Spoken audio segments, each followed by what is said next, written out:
WPS 500 looking at exhaust gas pulsations. So this is probably one of the least intrusive tests that you can carry out, but one that carries so much information about how the engine is performing. Let's run the animation.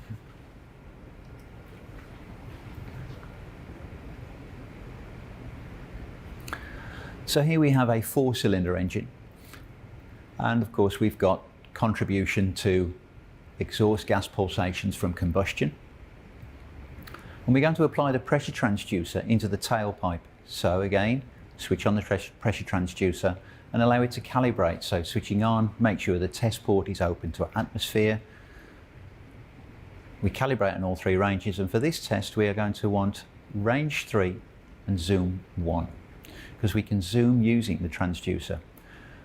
Place the transducer into the tailpipe and secure, and then start the engine. And we're looking for uniformity within the exhaust gas pulsations, and we can see there nothing really steps out of line. Now let's have a look at a misfire or combustion anomaly. So on cylinder 2 there, we don't have a combustion event. We don't have a spark or injected fuel, whatever it may be. Now that is going to disrupt the pulsations within the exhaust, and to synchronize on cylinder 1 will allow us to identify where the anomaly within the exhaust pulsation, or how the anomaly in the pulsation relates to engine running condition and the misfire. Let's have a closer look at the waveform. Here we have the waveform that we captured right at the end of the animation, where we added a current clamper around ignition coil number 1. And you can see that in the lower waveform here.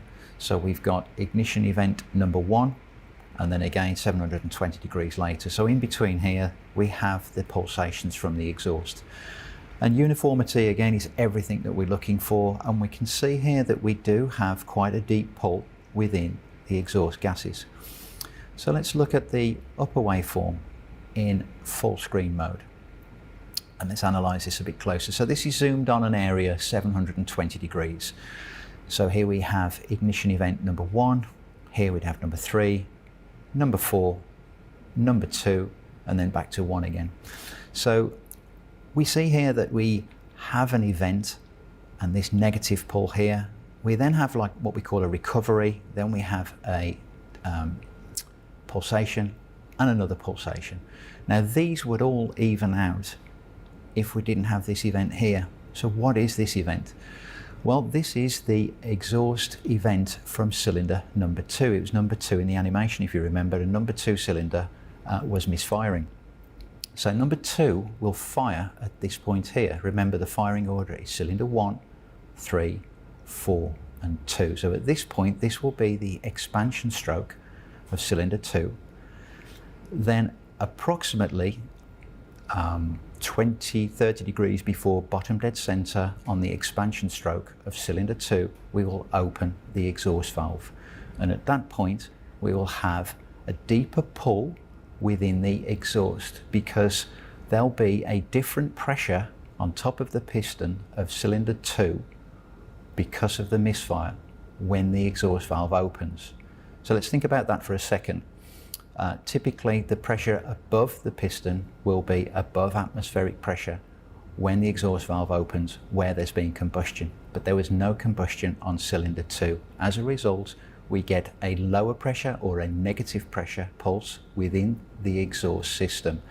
That results in a pull that we see here, which is seen as a deep pocket within the exhaust, and then that repeats over and over again. So if we just close the zoom, let's exit full screen mode, close the zoom and close this view, you can see that there's that deep pull, then a recovery, pulsation, pulsation, and again a deep pull. So this pulsation here, this pull in the exhaust system, as a result of the misfire on cylinder 2. Possibly the least intrusive WPS pressure transducer test you can carry out is measuring exhaust gas pulsations, yet it's one that yields a wealth of information regarding the engine running condition from both a combustion and mechanical perspective.